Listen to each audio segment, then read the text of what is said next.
Episode 13, Irish Spaghetti and Neighborhood Alcoholics. The O'Connells were a large Fairmont Avenue family who immigrated to Boston from Ireland, stopping for a generation in Prince Edward Island, Canada.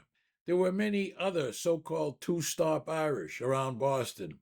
My father used pejorative names for them like herring chokers or squids. I spent a lot of time with the O'Connells. There were 13 O'Connell kids.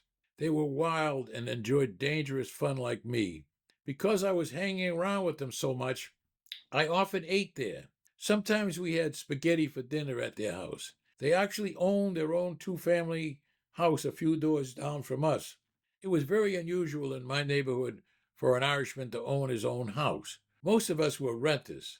The boys were all exceptional natural athletes. Their cultural life was sparse, with no books, music, or art evidence. I love spaghetti.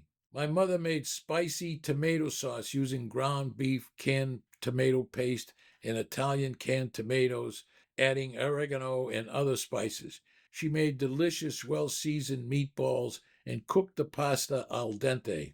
There was always grated Parmesan or Romano cheese on our table to help flavor up the delicious spaghetti even more. Instead, at the O'Connells, I would watch Mrs. O'Connell take 3 cans of Campbell tomato soup and pour it over the huge pot of previously boiled, almost to pudding, spaghetti. There was no salt or pepper nor grated cheese to help the bland meal.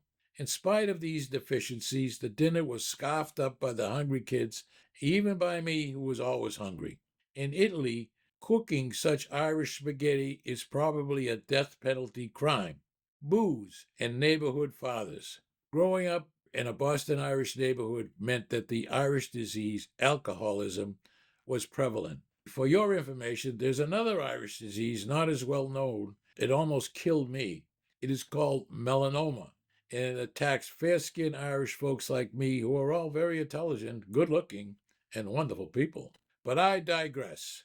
Regarding boozers, as I write this, I am puzzled by the small number of active alcoholic men that I know today. Maybe it's because I'm not living in a neighborhood where they live. Also, maybe drug addiction, weed, coke, and crystal meth, has somewhat replaced alcohol addiction. However, I do know many successful reformed alcoholics. In our neighborhood, local beer joints were frequented by my father's friends, or my friends' fathers, rather. My father, the sainted Tom Murphy, never went to those joints.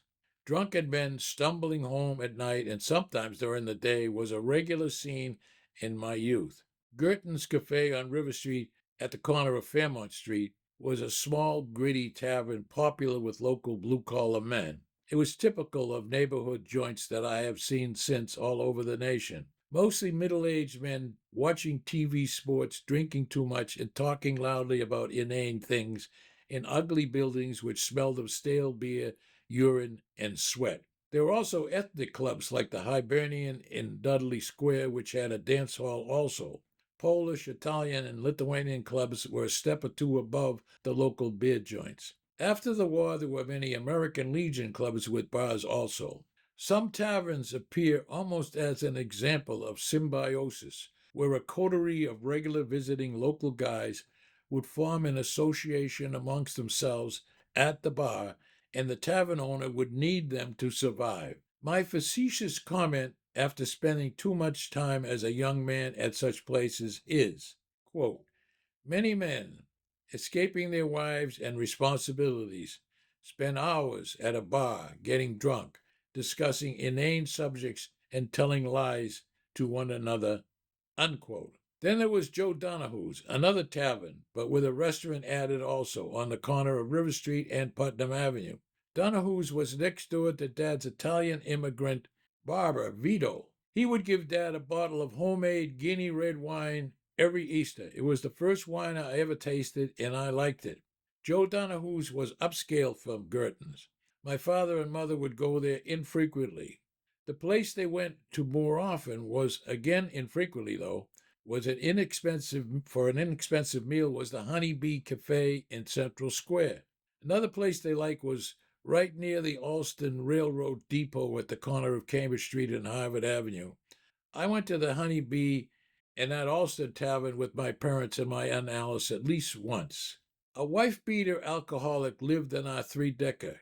T beat his wife W regularly with their children watching or listening. The beatings, necessarily heard by my family because of the thin walls, were loud and long with lots of screaming. My mother would finally entreat my father to go to T and W's flat and stop the mayhem. Mother would say, "Tom, please stop him. He's killing her." Sometimes he would do just that. Across the street on Alston Street lived my best friend, G.D. His father was a definite alcoholic who went on long benders. G.D.'s mother was a wonderful woman and an immigrant and Irish patriot from County Kerry. As a young girl, she ran messages to other IRA rebels on her bicycle for Michael Collins, the famous big fellow. Collins was an IRA leader and successful in negotiating with the Brits to bring about the Irish Free State. Mrs. D had a bunch of kids. Her husband was a house painter when he was not on a toot. Mrs. D died young and her husband became totally irresponsible. The children went to foster parents and the youngest boy went to G's married older sister. My father and mother wanted to adopt G, but there was some legal reason why it did not happen. Directly across on Fairmont Avenue, the P family lived in their own single-family house. Mr. P had a used industrial machinery business in the barn in back of his house. His wife and he had 4 or 5 kids. BP was my age and was a friend. Mr. P was an alcoholic and constantly under pressure from his wife to stay away from bars, work hard, and make money. They were so successful that they owned a summer home, unheard of in my neighborhood, where almost no one owned even a first house. Their house was near the ocean, close to Plymouth. Mr. P also went on long binges. Later, BP took over his father's business and finally ended up in the used office furniture business. My father made sneering fun of Mr. P. I think there was some animus between them from their youth. Other men from my greasy village neighborhood, although most not alcoholic, managed to spend too much money and too much time in the locals' taverns, escaping their wives and what an ongoing tough life. This is Rod Murphy. Thank you for viewing or listening to my podcast episodes. I really appreciate it. If you liked it, and if you so choose, I ask you to send a good review and or refer a friend who might be interested in this old Boston podcast series. Again, my thanks.